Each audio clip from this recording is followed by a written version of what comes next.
Hello दोस्तों, नमस्कार। आज हम आप लोगों को 9 जून की अपडेट दे रहे हैं केदारनाथ से। आप देख सकते हैं केदारनाथ की जो लाइव तस्वीरें हैं वो हम आप लोगों को दिखा रहे हैं। तो आप लोगों से अनुरोध है, कृपया वीडियो को पूरा देखें। केदारनाथ में आज 9 जून की जो अपडेट है, भीड़ काफ़ी बढ़ चुकी है और भीड़ बढ़ने के साथ-साथ जो यात्रीगण हैं वो काफ़ी ज़्यादा हैं। 2 से 3 किलोमीटर लंबी लाइन केदारनाथ क्षेत्र में लगी हुई है, जिसमें आप लोग चारों ओर का जो नज़ारा है वो देख सकते हैं इस प्रकार से कि किस प्रकार से केदारनाथ के चारों ओर का जो नज़ारा है काफ़ी दिलचस्प नज़ारा है। हिमालय की जो ऊंची-ऊंची चोटियां हैं बर्फ़ से लदी हुई हैं और जो निचली चोटियां हैं हरियाली से भरी हुई हैं।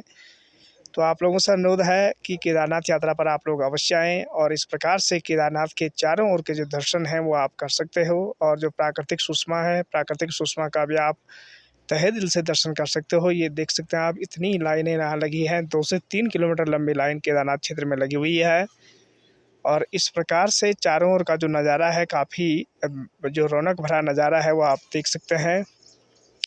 आज 3-4 दिनों के बाद काफ़ी भीड़ हुई है केदारनाथ क्षेत्र में, जहाँ चारों ओर का जो नज़ारा है आप देख सकते हैं इस प्रकार से।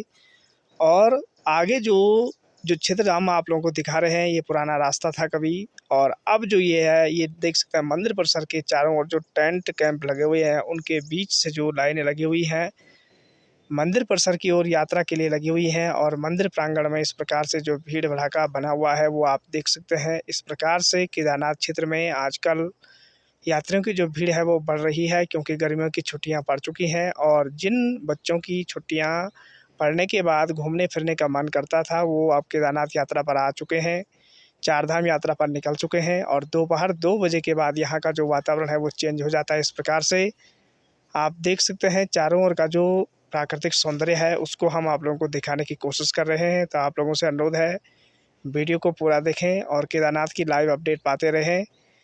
तो इस प्रकार से आप देख सकते हैं कि चारों ओर का जो सौंदर्य है उस सौंदर्य को हम आप लोगों को दिखा रहे हैं।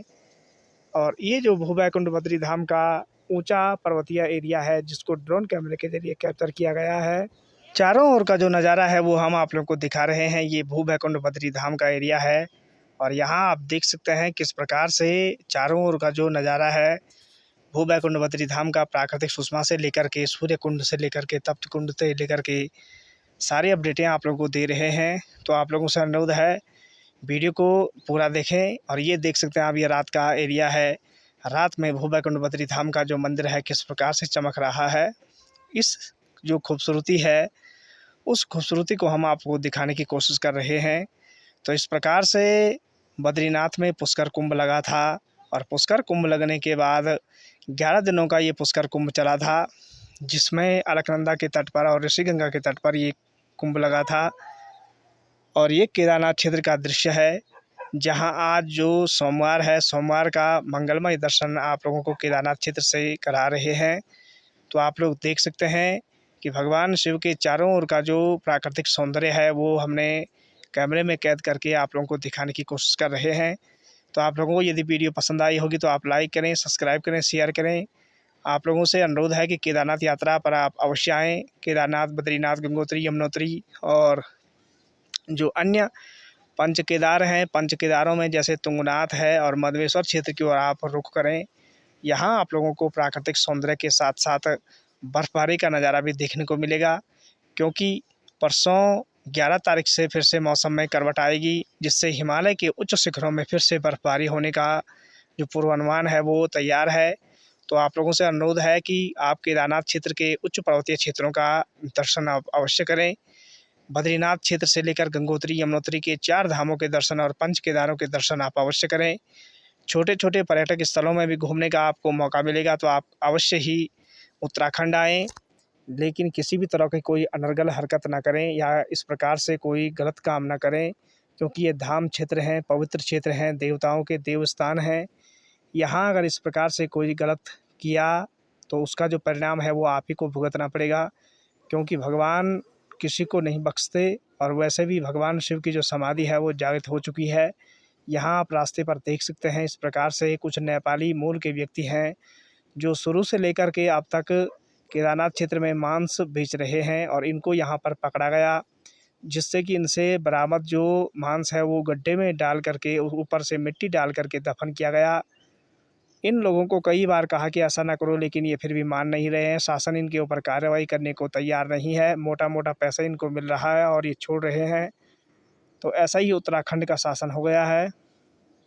आप देख सकते हैं चारों ओर का जो नज़ारा है, कितना दिलचस्प नज़ारा है केदारनाथ क्षेत्र का। आप देख सकते हैं हिमालय की ऊंची चोटियों को देख करके काफ़ी मन को सुकून मिलता है। तो आप लोग भी अवश्य ही केदारनाथ क्षेत्र में आएँ, जहां आपको सुबह और शाम का जो टेम्परेचर है वो काफ़ी डाउन मिलेगा और दिन का टेम्परेचर काफ़ी हाई मिलता है। तो आप लोग भी केदारनाथ यात्रा की ओर अवश्य आएँ। यहाँ देख सकते हैं यात्रीगण लाइन पे लगे हुए थे, पैर थक गए जिस कारण से नीचे ज़मीन पर बैठ गए और जब बारी आएगी फिर दर्शन करने के लिए टोकन लेकर के जाएंगे।